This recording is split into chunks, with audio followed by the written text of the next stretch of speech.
बिस्मिल्लाहिर्रहमानिर्रहीम। अस्सलाम वालेकुम। मशरिक स्पेशल सरा ज़यम मोहम्मद फ़हीम पाकिस्तान के द माशूमानो वाद इसारोल द पारा और द माशूमानो यो ख़ास उम्र पोरे रसेदो नपस वाद कोल द पारा कानून साज़े डेर कोशिश रवानो वागा कानून साजी न केदा और हर ज़े के दा कानून पाते केदा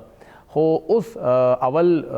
पंजाब के खैबर पख्तूनख्वा के बलूचिस्तान के सिंध के बिल बिल कोशिश रवानो हो परून सेनेट के द सेनेट ना यो बिल पास शवे दे चागे के द वाद उमर कम चिमुंगा अर्ज़ खबर को चे बलूगत तो रसी अतल्लस कालो तो रसी दागे मंजूरी शवे दा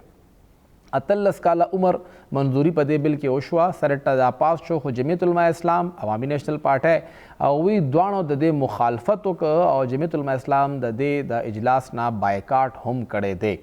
यो खुदा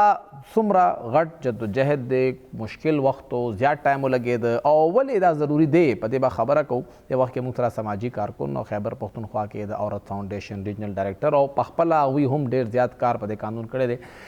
शबीना आयात भी मौजूद रहा। मैडम बहुत शुक्रिया हमें वक्त देने के लिए। मैडम पहला तो ये सेनेट का जो बिल पास हुआ है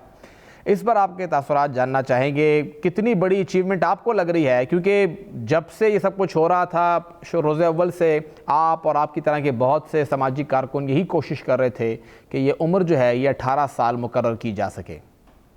बहुत शुक्रिया जी फ़हीम साहब। सबसे पहली बात तो ये कि ये जो सेनेट से जो बिल मंजूर हुआ है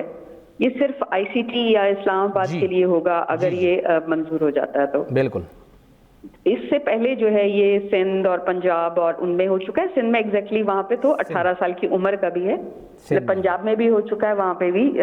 लेकिन वहाँ 16 साल है लड़की की उम्र। जी हाँ। जहाँ तक अगर हम अपने सूबे की बात करें तो हमारे यहाँ वही पुराना जो है 1929 वाला है या जो को भी कहे वो कानून चल रहा है जिसके मुताबिक लड़की की उम्र 16 साल है और वो जो उसकी सजाएं भी जो हैं वो 1000 रुपये जुर्माना और इस तरह की कुछ हैं, तो जो ना होने के बराबर। तो मेरी नज़र में तो ये देखिए कानून कहीं पे भी बने बहुत अच्छी बात होती है और मुझे समझ नहीं आती कि JUI या ANP को इस पे क्या इतना एतराज़ है, क्योंकि JUI जो कर रही है वो तो किस्सा ही नहीं है। हम तो वालिदैन की मर्जी के खिलाफ बात ही नहीं कर रहे, हम तो उम्र की बात करें कि 18 साल जो है वो होनी चाहिए। अच्छा मैडम, आपने जिक्र किया कि ये तो सिर्फ इस्लामाबाद की हद तक है क्योंकि मरकज़ इसको पास कर रहा है, लेकिन ज़ाहिरी बात है कि जिस तरह हमारे पास एक आउटडेटेड कानून है 1929 का है, तो अगर मरकज़ में कानून इसके मुखालिफ है तो हमेशा सुपीरियर लॉ जो होता है वो प्रिवेल करता है, वो इम्प्लीमेंट होता है। तो इस सूरत हाल में तो फिर सुपीरियर लॉ सेनेट वाला ही होगा, जो कौमी असम्बली का होगा वही सुपीरियर आएगा। देखिए अब ये तो देखना पड़ेगा कि ये 18वीं तरमीम के बाद जो है इसकी जुरिसडिक्शन क्या बनती है। वैसे तो सूबे अब अपनी कानून साजी कर सकते हैं, लेकिन मुझे नहीं पता कि ये इस पे 18वीं तरमीम के बाद, क्योंकि सूबों ने अपनी कर भी ली है जी। तो मेरा तो ख्याल है कि अपनी तरमीम अपनी कानून साजी करनी पड़ेगी। और ये तो आप जानते हैं कि खैबर पख्तूनख्वा में भी बहुत अरसे से इस हवाले से कोशिशें हो रही हैं, कम से कम 3 से 4 हुकूमतें तो हम भी खुद भी देख चुके हैं कि जहां ये बिल जाता है और फिर नामंजूर हो जाता है। तो ये आपने जिक्र किया ANP दौर से कोशिश चल रही है और आप लोगों ने काफ़ी हर एक बार जब भी ख़वातीन MP आती थी तो 1 बाय 1 उनको पूरा किस्सा सुनाना कि कैसे शुरू हुआ, फिर उनकी ज़िम्मेदारी समझाना, फिर अगर वो जाके बैठती हैं मर्दों के साथ तो किस तरह डिफेंड करना, ये पूरी प्रैक्टिस आप करती हैं। फिर असम्बली टूट जाती है, फिर नई असम्बली आ जाती है और अब तो असम्बली में ख़वातीन है ही नहीं, सिर्फ एक डिप्टी स्पीकर रह गई हैं, वो वहाँ पे मौजूद हैं और अपोजिशन से गलबन 4-5 ख़वातीन हैं। ये पूरा प्रोसेस क्यों इतना लंबा टाइम ले रहा है? क्यों पाकिस्तान तहरीक इंसाफ हो, ANP हो, JUI हो, इस एक बिल को पास करने में तमाम जमातों को क्यों हिचकिचाहट है? देखिए जाहिर है ये MPs या MNAs की बात नहीं है, ये सियासी जमातों की बात है जी। ये सियासी जमातों के अपने अंदर इतने तजादाद हैं। आपने ANP की बात की, PTI की बात हो रही है, जाहिर है असम्बली में मुस्लिम लीग जी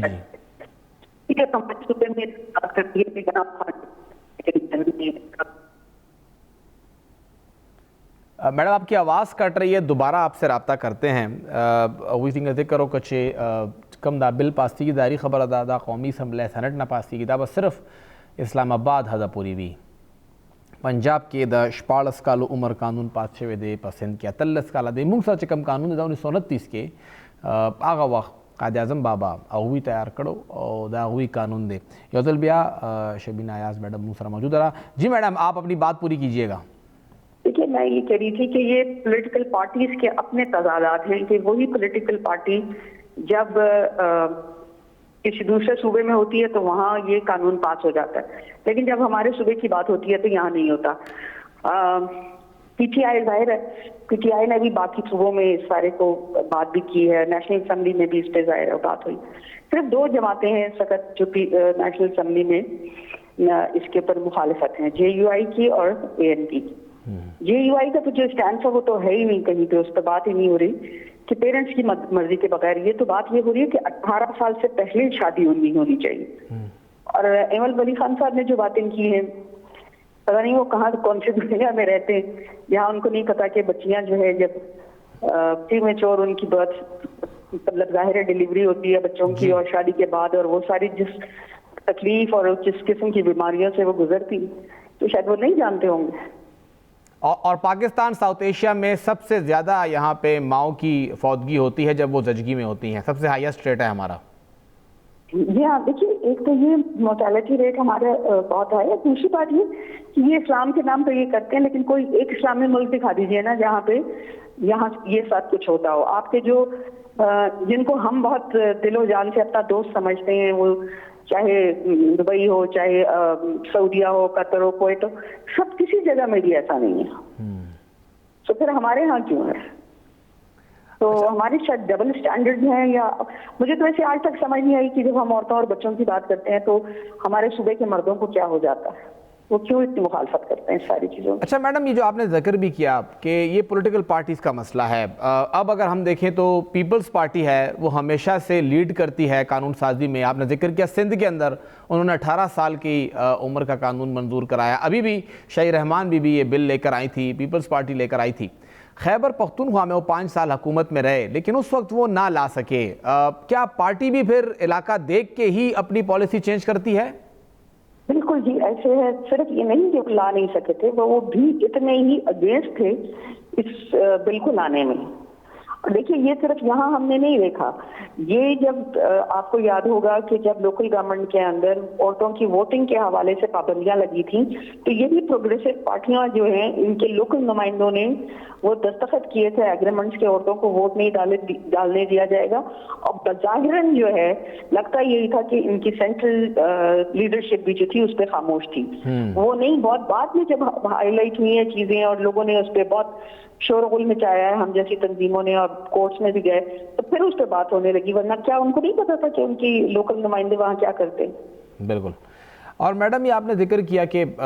16 साल खैबर पख्तूनख्वा में भी है, पंजाब में भी है, लेकिन पंजाब का बिल हमसे थोड़ा मुख्तलिफ इसलिए है कि वो नया कानून लाए, सज़ाएँ मुख्तलिफ हुई। क्या इसी एग्जिस्टिंग कानून को हम लोग बेहतर नहीं कर सकते? आप जब पार्लियामेंटेरियन से बात करती हैं, इस बारे में क्या राय है उनकी? देखिए, एक तो बहुत पुराना कानून है ना, कानून तो जाहिर है और उसको बेहतर किया जा सकता है। और मेरा ख्याल है अब हम जाहिर अगर हम जैसे एक्टिविस्ट को ये सोचना पड़ेगा कि अगर एक कानून जो बिल्कुल ही किसी तरह से ये लोग लाने को तैयार नहीं है, तो उसके लिए हमें भी शायद अपनी स्ट्रेटेजी चेंज करनी चाहिए जी। तो हम क्या कर सकते हैं, कौन सी ऐसी चीजें हो सकती हैं जो कि हम किसी और तरह से करें। लेकिन हमारी तो सिर्फ सिंपल और बहुत सिंपल डिमांड थी कि आप इसको शिनाख्ती कार्ड के साथ लाजमी कर दीजिए। तो अगर वो हो जाता है तो क्योंकि देखिए एज सबसे बड़ी बात है ना, अगर वहां पे भी पुराने वाले कानून में भी अगर एज नहीं ज्यादा की जाती और सिर्फ सजाएं ज्यादा की जाती तो सजाएं भी एक काम होता है, लेकिन बुनियादी तौर पे तो उस कम उम्र बच्ची को उससे बचाने की बात है ना। बिल्कुल। और मैडम, आपने जिक्र किया कि इसको शनाख्ती कार्ड से लिंक करें, हमें तो एक बहुत बड़ा मसला ये भी आता है कि यहाँ पे बच्चियों के शनाख्ती कार्ड ही नहीं होते। शनाख्ती कार्ड नहीं है जी, आज भी एक मीटिंग में थी, वहाँ कहते हैं कि बता रहे थे वो कि फॉर्म बे ही नहीं बनता जी। तो जब फॉर्म बे नहीं बनता तो फिर शनाख्ती कार्ड भी नहीं बनता। और हमें आप लोगों के तवस्सुत से ही पता चला था कि हमारे कोई कैमने साहब थे, उन्होंने चित्राल में जाके शादी कर ली थी और वो 14 साल की बच्ची थी, अगले दिन उसका शनाख्ती कार्ड भी बन गया था। सो ہمارے یہاں بہت بگاڑ ہے اور اس کو صحیح کرنے کے لیے نہ صرف ہمیں یہ کہ قانون چاہیے بلکہ قانون کی اسٹرکٹ امپلیمنٹیشن چاہیے. اس طرح کا نہیں کہ قانون بن جائے تو اس کے ROBs نہ ہو, ROBs ہو تو امپلیمنٹیشن نہ ہو, اس کا سپورٹ سسٹم نہ ہو. ہم اگر سنجیدہ ہیں قانون بنانے میں, اپنے بچوں کو محفوظ کرنے میں, تو ہمیں نہ صرف قانون بنانے ہوں گے, ان کے لیے جو ان کی سپورٹنگ جو بھی میکانزم ہے وہ سارے کے سارے ہمیں اپنے لیے بنانے ہوں گے. اچھا میڈم, ابھی آپ نے ذکر کیا کہ ہمیں سب کچھ کرنا پڑے گا. پرانی اسمبلیوں کی بات تو ٹھیک ہے, موجودہ اسمبلی کا کیا حال ہے؟ کیونکہ یہاں پہ تو خواتین ہی نہیں ہیں, اب جو ہیں بھی وہ اپوزیشن کی ہیں. تو جو آپ پہلے کوشش کرتی رہی ہیں, ابھی کی کوشش اور پہلے کی کوشش میں کتنا فرق ہے کہ خواتین سے متعلق قانون سازی ہو, چاہے وہ کسی بھی شعبے میں ہو, صرف ایک ہی شادی والا قانون نہ ہو, باقی تمام قوانین بھی ہیں؟ دیکھیے, ہماری ہمیشہ سے یہ اسٹریٹجی رہی ہے کہ عورتوں کے ساتھ ساتھ مردوں کے ساتھ بھی نیٹ ورکنگ کی جائے, اور ہم ہمیشہ یہی کرتے ہیں. ہم نے کبھی ایسا نہیں کیا کہ ہم صرف آئسولیشن میں جا کے عورتوں کی جو MPAs ہیں یا MNAs ہیں صرف ان سے بات کرتے ہیں. ہم یقین رکھتے ہیں کہ اگر ہم نے معاشرے کو بدلنا ہے تو ہم نے مل کے بدلنا ہوگا. ظاہر ہے ویمن جو ہیں, ہم ظاہر ایک ہمارا وہاں پہ ان کے ساتھ زیادہ ظاہر بات آسانی سے ہو سکتی ہے, ان کو سمجھایا جا سکتا ہے, لیکن ہماری ہمیشہ کوشش یہی رہتی ہے کہ عورتوں اور مردوں کے ساتھ مل کے کی جائے. تو اگر عورتیں نہیں ہیں اس وقت, ظاہر ہے ہم سب کو پتہ ہے, ہم انتظار کر رہے ہیں عدالتوں کی طرف سے, تو جب تک وہ نہیں ہے اتنی دیر میں مردوں کے ساتھ بات کرنی چاہیے. لیکن مسئلہ یہ ہے کہ مرد جو ہیں یا جو بھی MPAs MNAs ہیں, چاہے عورتیں ہیں چاہے مرد ہیں, وہ اتنے اپنے پارٹیوں کی لائنز کو ٹو کرنے میں لگے ہوئے ہیں کہ وہ ان میں سے جب ان سے ہم علیحدگی میں پوچھتے ہیں کہ کیا آپ اپنی بچیوں کی شادیاں ان عمروں میں کریں گی, تو ان میں سے کوئی بھی راضی نہیں ہوتا. لیکن وہ جو پولیٹیکل ان کے ایجنڈاز ہیں اس سے ہٹنے کو بھی وہ تیار نہیں. اور آپ کو لگتا ہے کہ ترجیح ہے اس اسمبلی کی صرف حکومت نہیں, اپوزیشن کو بھی شامل کر لیں, کہ کیا اس ایوان کی ترجیح ہے؟ نہیں, کوئی بھی نہیں چاہتا. میں نے آپ کو کہا یہاں پہ ANP بھی پارٹی گورنمنٹ میں تھی, مسلم لیگ بھی کسی وقت میں تھی, پیپلز پارٹی بھی تھی, PTI, ان میں سے کوئی ایک بھی جو نہیں ہے, JUI بھی, شیرانی صاحب بھی, کوئی ایک بھی نہیں ہے جو اس سارے قانون کے حق میں ہوں. ان میں سے ہر ایک نے ہمیشہ دوسرے صوبوں میں جا کے انہوں نے سپورٹ کیا, لیکن ہمارے صوبے میں کبھی نہیں سپورٹ کیا. یعنی یہاں پہ آپ کہہ رہی ہیں کہ جب اس معاملے کی بات آئے گی تو پھر تمام پارٹیاں ایک صف میں کھڑی ہیں؟ جی ہاں بالکل. پھر وہ آپ کو یہی کہیں گے کہ جی اس کو CII کو بھیج دیجیے. ہمارا تو مسئلہ یہ ہے کہ ہمارے ہاں جب بھی ہم یہاں پہ ہیومن رائٹس کی بات کرتے ہیں تو ہر ہیومن رائٹس کا بل جو ہے وہ ہمیں کہتے ہیں کہ جی CII کو بھیج دیں. تو وہ تو انہوں نے بھی کر دیا تھا جب قبلہ ایاز صاحب تھے, انہوں نے کہہ دیا تھا کہ آپ 18 ایئر کر دیجئے. جی قبلہ ایاز صاحب نے کہا تو تھا, لیکن قبلہ ایاز صاحب بدل گئے ہیں اب, اور مفتی نعیم صاحب ہیں. تو دوبارہ شروع سے ہوگا یہ معاملہ؟ جی بالکل. وہ تو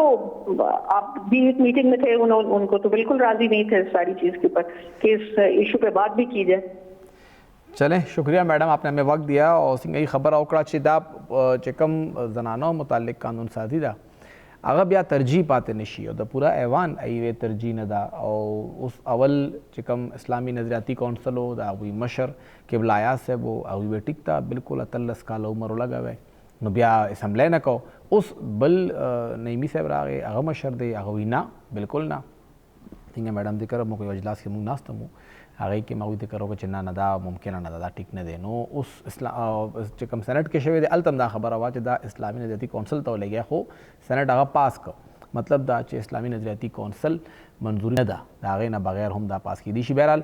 سینٹ پاس کو اس گورو چی JUI دا دڑاکوار کڑے دا چی دا واپس نشو نو مونگ با سڑکونو تا روزو احتجاج بکو اور احتجاج لارا بخپلو ANP ہم بائیکاٹ کڑے ہو یا ہوئی ہم دے غندنہ کڑے دا گورو چی دونا پارٹے دے حوالے سر مخ کے بیا سخ پل لائے عمل روڑی یہ وڑا شند ماخلو.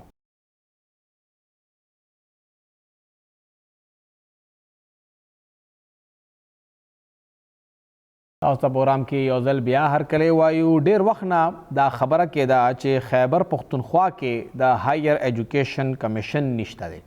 صوبائی کمیشن ډیر لازمی دی او په دې باندې ډېرې خبرې کېدې, احتجاج کېده. اوس هایر ایجوکیشن ډپارټمنټ کوم چې د خیبر پښتونخوا ایچ ای ډي دی هغوی لخوا یو 8 رکنی کمیټي جوړه شوې ده او د دې کمیټې کنوینر چې دی ابا ظریف المانی صاحب وي کوم چې د وخت کې ایم ډي دی د خیبر پښتونخوا ایجوکیشن فاؤنډیشن هغوی سره به د ایم ډي کم ایټا دی عادل سعید صافی صاحب او سره موجود دی وی سی مردان عبدالولی خان یونیورسٹی ډاکټر جمیل صاحب دی وی سی یونیورسٹی آف سائنس اینڈ ٹیکنالوجی بنو ډاکټر جانزیب صاحب دی عثمان غنی صاحب دی ډائرکټر آئی ایم سائنسز او وسره نصر من الله صاحب دی اسوسییټ پروفیسر انجینئرنګ یونیورسٹی پېښور او سره 2 ډپټي سیکرټریز دي کوم چې د ایچ ډي نه دي دا 8 کسانو کمیټي جوړه شوې ده او دا کمیټي به په یو میاشت کې دننه اب خپل رپورټ جمع کوي خیبر پختونخوا حکومت یعنی دا خیبر پختونخوا اعلیٰ محکمې ډپارټمنټ ته او هغه به د کې دا خبرې کوي چې صوبه به څنګه خپل کمیشن جوړي او د صوبې کمیشن کې دننه به څه وي لکه زموږ د خیبر پختونخوا کمیشن کې دننه څه کیدی شي دوی به انالیسس کوي چې 2 صوبو کې کم کمیشن جوړ دی پنجاب او سندھ د هغه کمیشن ته به هم یو نظر ګوري چې دا کمیشن څنګه دی د کمیشن کې څه دي ښه پکې بد دي او کم دی کې مونږ خپل کمیشن د هغوی نه ښه کولی شو ضروري نه ده چې هم هغه کمیشن والا کار مونږ دلته وکړو نو دا خبره هم په دې کې شامله ده دې سره سره دا هم کتلی دي چې کوم لیګل فریم ورک دی اب څه وي لکه قانون به راځي نوټیفیکیشن باندې کیږي ایگزیکټیو آرډر به وي یا کومه طریقه هم ده اب کتلی کیږي او سره گورننس سټرکچر چې دې کې دننه به گورننس څنګه کیږي د دې ماډل لږ مختلف جوړولو کوشش روان دی چې مونږه د پنجاب او سندھ والا ماډل دلته اپلای نه کړو خپل یو نوی ماډل روړو منډیټ به څه وي د کمیشن هغه به کم منډیټ باندې کې دننه کار کوي او بیا د هغې سره به اختیارات څه وي ریګولیټري پاور به هغې سره څه وي دا به هم دې کې دننه کتلی کیږي دې سره سره دا به ګوري چې د کاسټ بینیفټ انالیسس پیسې به پې څومره لګي او څومره بچ کیږي ولې چې اول به دا خبره کېده چې صوبه کې که زموږ کمیشن جوړ شو نو موږ له به بیا وفاق پیسې نه راکوي ایچ ای سی چې کوم دا وفاق کې دا اب نه راکوي پیسې نو په دې باندې خبره ده چې آیا هلته کې کمیشن جوړیږي نو د هغې پیسې پاتې کیږي نو بیا به څه صورتحال وي دا به هم دې کې کتلی کیږي هغې سره سره چې کوم فائنانشل امپلیکیشن دي اب هم کتلی کیږي او بیا دې سره ایجوکیشن کې مونږ ته څه اچیومنټ کیدی شي خیبر پختونخوا ته به د هایر ایجوکیشن کمیشن جوړولو سره به څه فایده وشي آیا زموږ تعلیم به ښه کیږي دې سره زیات به ښه شي ریسرچ کې به کار وشي زموږ چې کم کار دی هغه به زیات ایکسل شي په دې به خبره کیږي او هغې سره سره موږ ګورو نو امپلایبلیټي دې کې دننه د نوکرۍ هم ډېرې خبرې دي چې آیا جاب کریشن به کیږي مارکیټ به څه وي په دې به هم دا خبرې کوي دا کمیټي به دا هم ګوري چې د دې د یونیورسټۍ سټینډرډز د خیبر پختونخوا د یونیورسټۍ کوالټي او بیا هغې کې دننه څومره انوویشنز راتلی شي یو جدت په دې کې څنګه دوی راوړي شي په یونیورسټیانو کې دننه او دغه ایچ ای سی چې کومه نوې جوړیږي اب په هغې باندې څنګه کار کوي د خیبر پختونخوا چې کوم هایر ایجوکیشن کمیشن به جوړیږي د هغې پوره ډیټیل سټرکچر به هم دغه کمیټي پرپوز کوي دغه کمیټۍ د 8 ممبرانو کمیټي ده د هغوی دا کار دی چې دا به دا هم کوي او وستا د هغې فنکشن به څه وي او د هغې به گورننس څه وي دا ذمواري هم د هغې ده خیبر پختونخوا کې زموږ چې کوم د ټیچرانو ایسوسییشن دی فپواسه چې ورته وایي د هغې چیپټر چې کوم مشر دی ڈاکٹر دلنواز خان صاحب ہم سر موجود تھے ڈاکٹر صاحب بہت شکریہ مشرق ٹی وی کو وقت دینے کا کافی جدوجہد کی آپ ٹیچرز نے آپ کی ایسوسییشن نے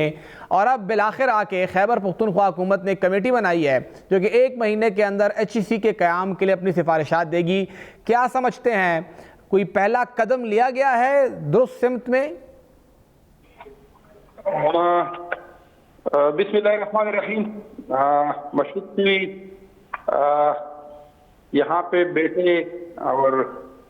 سب ساتھیوں کا شکریہ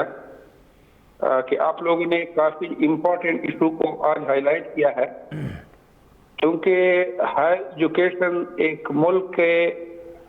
ترقی کا بیک بون کہہ دے کی حیثیت رکھتا ہے بالکل ہماری کوشش تھی ہماری کوشش ہے اور ہماری کوشش رہے گی بھی کہ پروفیشنل ہائر ایجوکیشن کمیشن ہو کیونکہ 18 امینڈمنٹ کے بعد آپ کو پتہ ہے کہ کچھ ہمارے ہائر ایجوکیشن کی چیلنجز کافی بڑھ گئی ہیں جی وہ خواہ معاشی معاملات ہیں یا एकेडमिक मामलात है या तंजीमी मामलात है। 18 अमेंडमेंट से पहले हमारा जो ECC था, फेडरल ECC, वो सारी चीजों को देखती थी, फंडिंग से लेकर फिर यूनिवर्सिटियों के अंदर एकेडमिक और रिसर्च के सारे मामलात को वो देखती थी।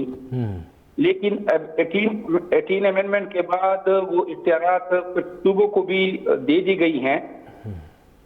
अब सिंध गवर्नमेंट ने सबसे पहले प्रोविंशियल ECC बना लिया और फिर पंजाब गवर्नमेंट ने बना लिया, और पंजाब में और KPK में प्रोविंशियल ECC मौजूद नहीं है। बलूचिस्तान और खैबर पख्तूनख्वा में नहीं है। सॉरी, बलूचिस्तान और खैबर पख्तूनख्वा में इस वक्त प्रोविंशियल ECC मौजूद नहीं है, लेकिन खैबर पख्तूनख्वा हुकूमत ने हमारा भी मुतालबा काफी देर से रहा है कि आप प्रोविंशियल ECC पूरी बना लें। और आपने जो अपने तमहीद में बात की थी कि कमेटी बनी है और उसकी TOR भी डिसाइड हुए हैं। जी जी। लेकिन उन TOR में एक चीज जो उन्होंने लिखी है कि कौंसिल की तश्कील हो, वो चीज कौंसिल नहीं होनी चाहिए। अगर होनी चाहिए तो जिस तरह सिंध और पंजाब में प्रोविंशियल ECC है, उसी तरह का प्रोविंशियल ECC होना चाहिए, और इससे अगर बेहतर बना सके तो बेहतर भी होना चाहिए। लेकिन अगर हमारे प्रोविंशियल ECC की जो ऑर्डिनेंस है या एक्ट है उसको देखा जाए तो वहां पे 3 बुनियादी चीजें हैं। एक चीज है इवोल्यूशन ऑफ हायर एजुकेशन, दूसरी चीज है development and improvement and development of higher education in the country. जी जी। तो हायर एजुकेशन के हवाले की जो जिम्मेदारी होगी या फेडरल हायर एजुकेशन की जिम्मेदारी थी, वो बेसिकली है इवोल्यूशन, वो ऑडिट है, वो अकाउंटेबिलिटी ऑफ हायर एजुकेशन है। तो इस वक्त यहाँ पे हायर एजुकेशन के सारे मसाइल HD देखती है, और HD में ये पोटेंशियल बिल्कुल नहीं है। वहाँ पे ब्यूरोक्रेट बैठे होते हैं, वहाँ पे एजुकेशनिस्ट नहीं होता, कोई रिसर्चर नहीं होता कि यूनिवर्सिटियों के अंदर जो पढ़ाने का तरीकाकार है, क्या पढ़ाना चाहिए, कैसे पढ़ाना चाहिए, और रिसर्च में क्या क्या होना चाहिए, किस चीज पे रिसर्च होनी चाहिए, उसको कैसे इवोल्यूएट करें। टीचर और रिसर्च की इवोल्यूएशन इस वक्त HD के पास कोई मैकेनिज्म मौजूद नहीं है। तो उनको अब एहसास हुआ है कि प्रोविंशियल ECC के बगैर हम हमारे सूबे में या खैबर पख्तूनख्वा में हायर एजुकेशन प्रमोट नहीं हो सकता, वो तरक्की नहीं कर सकता। लेकिन बहरहाल अब उनकी कोशिश है और हम ये मुतालबा करेंगे, ये डिमांड भी हुकूमत से हमारी है और होगी कि जितना जल्दी हो सके हायर एजुकेशन कमीशन सूबे में बनाया जाए, कायम किया जाए। अच्छा सर, इसमें 4 जो हैं वो टीचर्स भी हैं, इंतज़ामी ओहदे भी हैं उनके पास। UET से भी डॉक्टर साहब को लिया गया है, उस्मान गनी साहब भी हैं, जमील साहब भी इसके अंदर मौजूद हैं, दो VCs हैं, एक डायरेक्टर IM साइंसेज हैं और एक प्रोफेसर साहब हैं। आपको लगता है कि ये बैलेंस ठीक है? 4 इंतज़ामी लोग हो गए, MD ETA भी इसके अंदर हैं, 2 डिप्टी सेक्रेटरीज भी हैं, तो 4 इंतज़ामी लोग, 4 टीचर, ये बैलेंस आपको ठीक लग रहा है? मैं तो जितने इन लोगों को जानता हूँ, आई एम फुली, मतलब है कि मुझे काफी इत्मीनान है, यकीन है कि वो बड़े लर्न लोग हैं,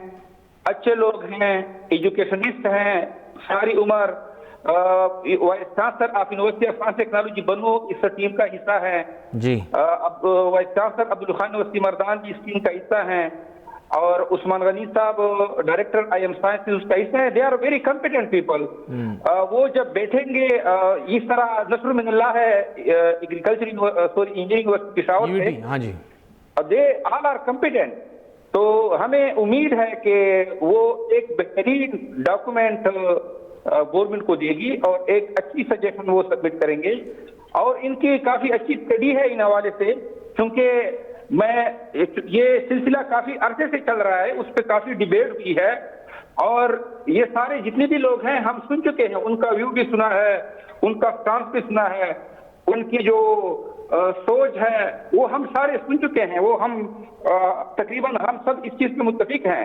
कि प्रोविंशियल ECC होनी चाहिए। अच्छा सर, ये लास्ट गवर्नमेंट में भी कोशिश की गई और उस वक्त भी HED ये एक बात कर रहा था कि हमने अगर अपनी HEC बना ली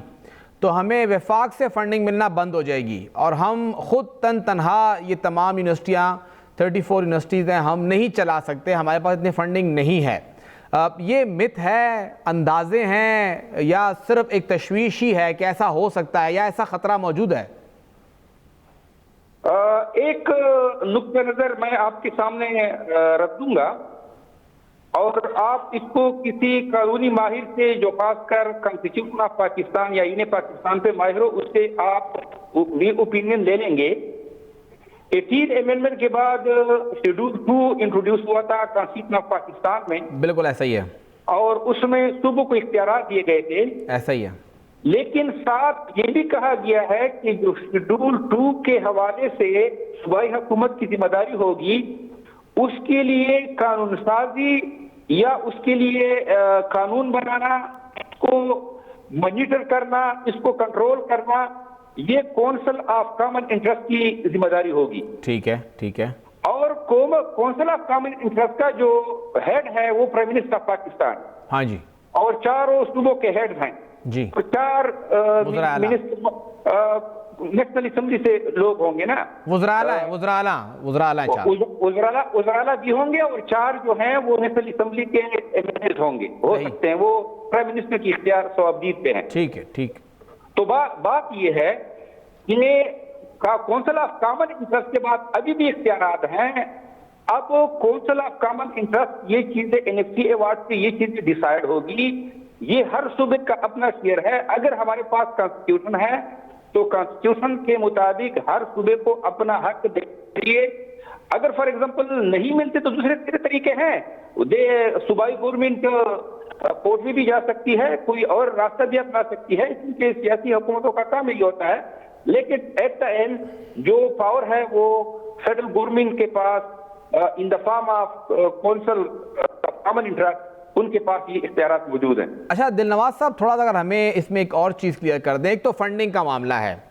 ایک معاملہ آتا ہے کریکولم کا، اور پھر اس کے ساتھ ساتھ جو آپ ڈگریز اناؤنس کرتے ہیں، ظاہری بات ہے کونسلز ہیں ہماری بہت ساری، چاہے وہ انجینئرنگ ہے، الائڈ ہیلتھ کی ہے، نرسنگ کی ہے، کمپیوٹنگ کونسل ہے، جتنی بھی ہیں وہ سب فیڈرل لیول پہ ہیں۔ پنجاب اور سندھ کے اندر یہ HECs کیسے کام کر رہی ہیں؟ خصوصاً اگر ہم کریکولم کو دیکھیں، کیونکہ اس کی پالیسی HEC دیتا ہے، پورے ملک کے لیے دیتا ہے، تو پھر یہ صوبائی جو ہیں ان کا کیا کام رہ جاتا ہے؟ کیا بیلنس آف پاور کیسے ہے وفاق اور صوبے کے HEC میں؟ یہ 2013 میں جب سندھ میں پروفیشنل HEC بن رہا تھا تو اس وقت عطا الرحمان صاحب نے اور آئی تھنک ماروی میمن نے یہ چیز کورٹ میں چیلنج کی تھی کہ سندھ ہائی کورٹ میں جی کہ آپ پروفیشنل HEC نہیں بنا سکتے۔ بہرحال کورٹ میں اس پہ کافی ڈیبیٹ ہوئی، پھر یہ بات اسمبلی میں چلی گئی، پھر وہاں پہ مختلف قسم کی کمیٹیاں تھیں، وہاں پہ یہ ساری چیزیں ڈیسائیڈ ہوئی تھی کہ ہمارا جو کمیشن ہوگا، پروفیشنل کمیشن ہوگا، اس کی فنڈنگ کہاں سے ہوگی، کیسے ہوگی، اس کا اختیارات کیا ہوں گے، کریکولم کے حوالے سے یا ڈگری اٹیسٹیشن کے حوالے سے، یہ ساری چیزیں اس وقت ڈیسائیڈ ہوئی تھی۔ لیکن بدقسمتی یہ ہے کہ فیڈرل HEC اس وقت اس پہ راضی نہیں ہے کہ وہ اختیارات صوبوں کو منتقل کر دے، کیونکہ اس ملک میں یہ بھی ادمیہ رہا ہے کہ ایک بندہ جہاں پہ بیٹھ جاتا ہے تو پھر وہ اپنے آپ کو اس لیول کا سمجھتا ہے کہ میرے جیسا کوئی نہیں ہے، اگر میں چلا گیا تو یہ ملک کے سارے ادارے جو ہیں یہ تباہ ہو جائیں گے۔ لیکن ایسا نہیں ہے، میرے خیال میں آئین پاکستان کے ساتھ ہمیں جانا ہوگا، اور اس کے علاوہ کوئی راستہ نہیں ہے، اس کے علاوہ کوئی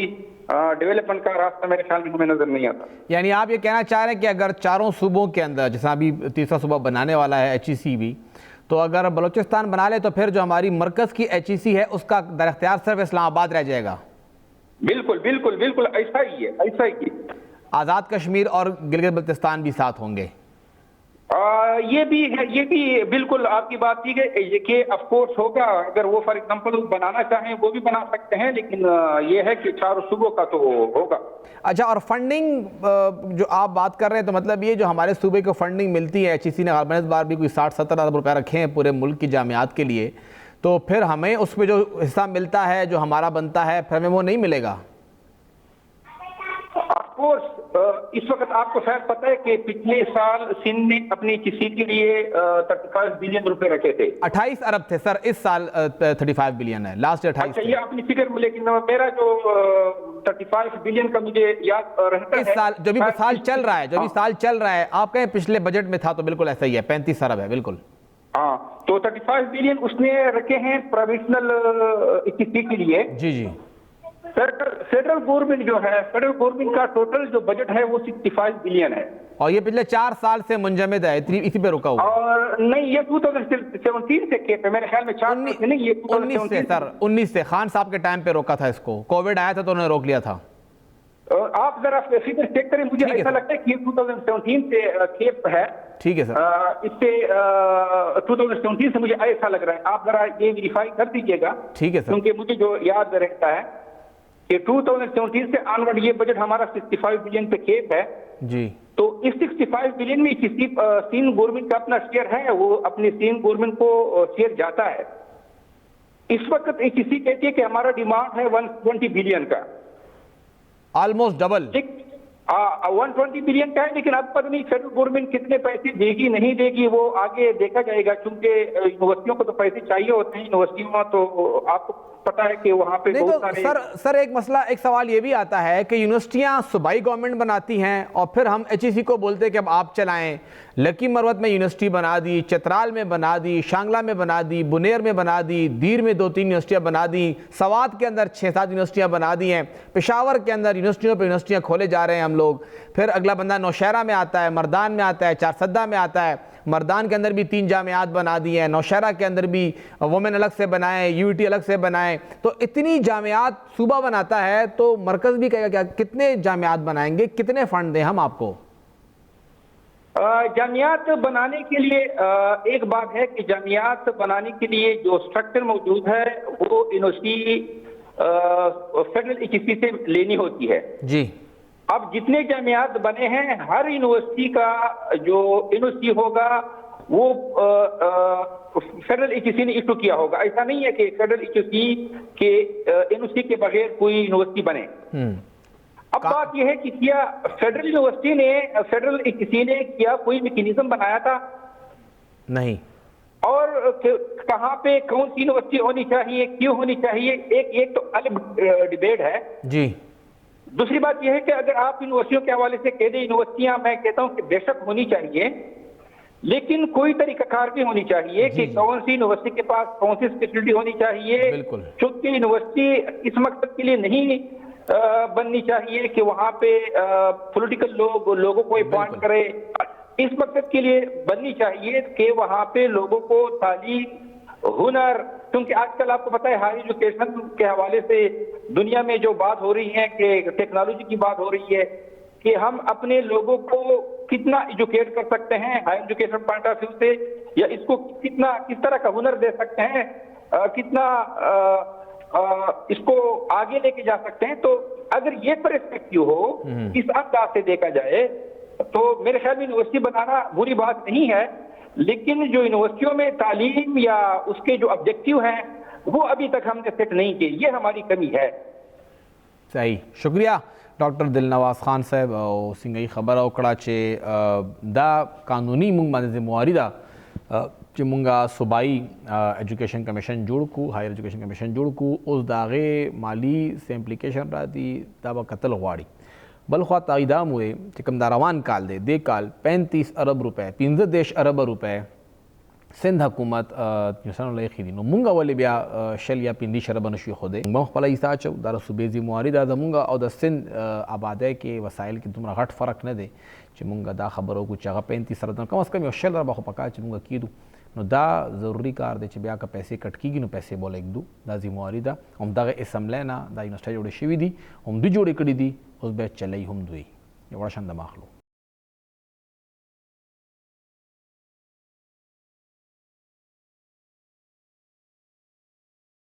तास्ता प्रोग्राम की योजल ब्या हर कले वायु मई दा गर्मी दा खो दुमरा गर्मी और अचानक गर्मी दा हम हैरान कुन दा और दा अचानक गर्मे की मुंगा सूकू जान बचकू दगे गर्मे दे शिद्दत न जान बचकोल माशूमान बचकोल मशरान बचकोल او بیا کم هغه اقدامات دي چې کوم موږ ځان دپاره کولی شو په دې خبره کو. ډاکټر عطاءالله صاحب پبلک هیلث ایکسپرټ دی موږ سره موجود دی. ډاکټر صاحب ډېره شکریہ. ډاکټر صاحب یو خو دا راته ووایه چې دا ګرمي دومره اچانک سیوا کېدل، کله زول چلیږي، کله طوفان راځي، کله یخني شي، پکې ته هم یخني کېږي او کله اچانک ګرمي شي، او بیا مشران، زنانه، بوډاګان، دا ماشومان، د هغوی دپاره دا موسم څومره خطرناک دی چې کله یخني، کله ګرمي، کله باران، کله تک سور نور. خان for taking me on this. اصل کې دا انسان هیومن باډي چې د ټمپریچر یو خپل حد دی او د انسان نارمل ټمپریچر چې دی هغه 36-37 ډیګري سینټیګریډ دی او کله چې ګرمي زیاتېږي 42-43 پورې نو د انسان د جسم هغه برداشت کولی شي د حده پورې. کله چې ګرمي ډېره زیاته شي ورسره هیومیډیټي هم زیاته وي، لکه اوس دا ګلوبل وارمنګ تاسو څنګه وي موسم چې دی اچانک ډېر زیات ګرم شي، لکه اوس دا 3 ورځې لپاره دی ویلي چې یار هیټ ویو به راځي او د هغې کې ټمپریچر چې دی نو هغه 42-43 ته دی د ورځې. بلکل. نو هغې دپاره د انسان جسم چې کوم خپل ترموسټیټ انټرنل سسټم دی نو هغه نشي برداشت کولی او هغه یو کنډیشن ته لاړ شي چې هغې ته موږ وایو هیټ سټروک. جی جی. نو هیټ سټروک داسې وي چې هیټ سټروک کې انسان ته سر ګرځېدل پې شروع شي، څه په نظر نه راځي، په سر یې درد شي، څه خلک پکې راپریم وځي، خاص کر څنګه چې تاسو ووایئ چې زیات عمر والا خلک دي یا زنانه دي یا ماشومان دي نو د هغوی بیا سسټم هغه نشي برداشت کولی. نو هیټ سټروک سره او سره چې ډي هایډریشن هم یو ځای شي، لکه د اوبو هم کمي وي، خلک اوبه نه څښي او د اوبو کمی شي نو انسان په هغې کې راپرېوځي نو دغه بیا یو میډیکل ایمرجنسي شي. نو د دې لپاره احتیاطي تدابیر ډېر زیات ضروري دي، خاص کر د مشرانو دپاره، د زنانو دپاره، ماشومانو دپاره. د سکول ماشومان چې نن سبا کوم سکول ته په کوم حالت کې په کوم ګرمۍ کې ځي نو سکول کې خو دا چلو ټمپریچر ښه هلته سایه او په لارو باندې چې کوم ماشومان پک اینډ ډراپ وي د ګاډي دي نو په دې کې ځي راځي بار ګرمي او سره جوړوي نو د هغې سره دا ډېره خطره وي چې ماشومان هغه برداشت نه کړي او هغې ته هیټ سټروک وشي.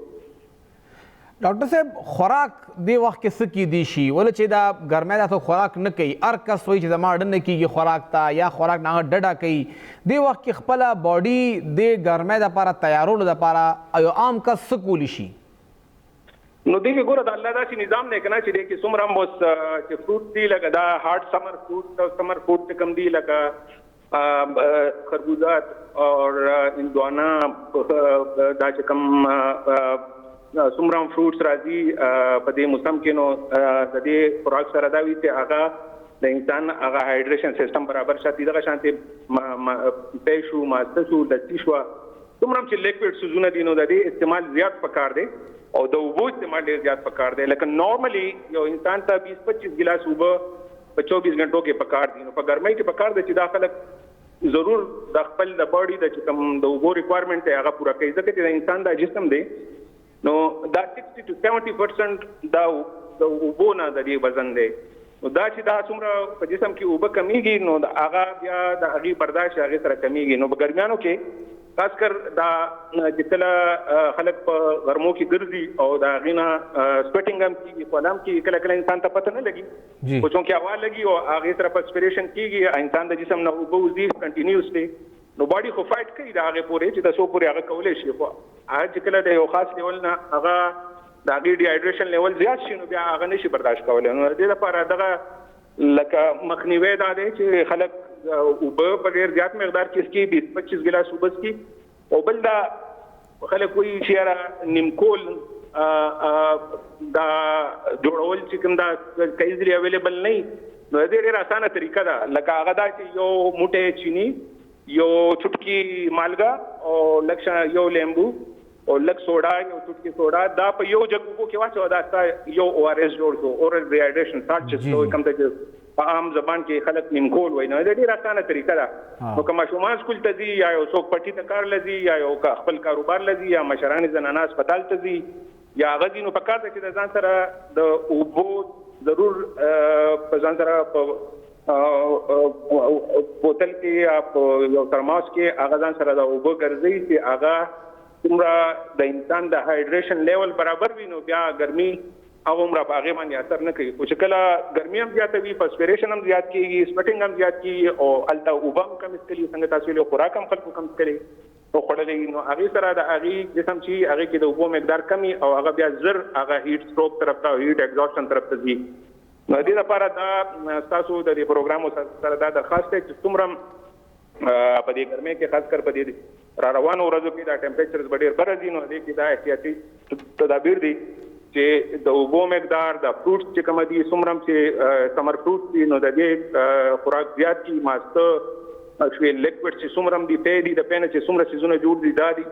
او په دې کې نور هم چې څومره لیکوډ دي، قهوه، چای، دا څیزونه چې دي نو دا چې څومره په مقدار کې زیات دي نو دومره هغه جسم ته فایده کوي. ډاکټر صاحب تاسو ذکر وکړو چې د اوبو انټیک زیات شي، یو دا شی مونږ کتلی چې اکثر لا خلک بار سخته ګرمي وي اور وریږي او راشي او د فرج نه فریزر نه یخې اوبه راوباسي او هغه وڅکي، یا راشي او په یخو اوبو ولامبي، آیا دا څه نقصان کوي؟ نو دا خو داسې که نه چې باډي هر یو څیز ته ریاکشن کوي، لکه اوس چې یو جسم ډېر زیات لکه ګرم وي، ظاهره ده چې انسان تاسو څنګه ما وایي چې جسم خپل فایټ کوي د دې ګرمۍ خلاف، نو باډي چې الریډي ټمپریچر ډېر زیات شوی وي، لکه نورمالي ما تاسو ته وایي چې 37 ډیګري که د انسان د جسم درجه حرارت دی، خو چې کله دته هیټ سپوک وشي نو دا 40 ته لاړ شي، لکه تبه یې شي، نو هغه فیور سټیټ کې چې एकदम که ته په هغه یخ اوبه واچوې نو باډي چې هغه بیا هغه نشي برداشت کولی او هغه ډېر زیات یخ اوبه باندې نه وي، نو هغې طریقه دا ده چې ته ګریجولي چې څومره نارمل ټیپ واټر دی،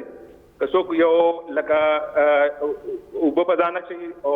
لامبي نو هغه پکار ده چې د نارمل ټیپ واټر سره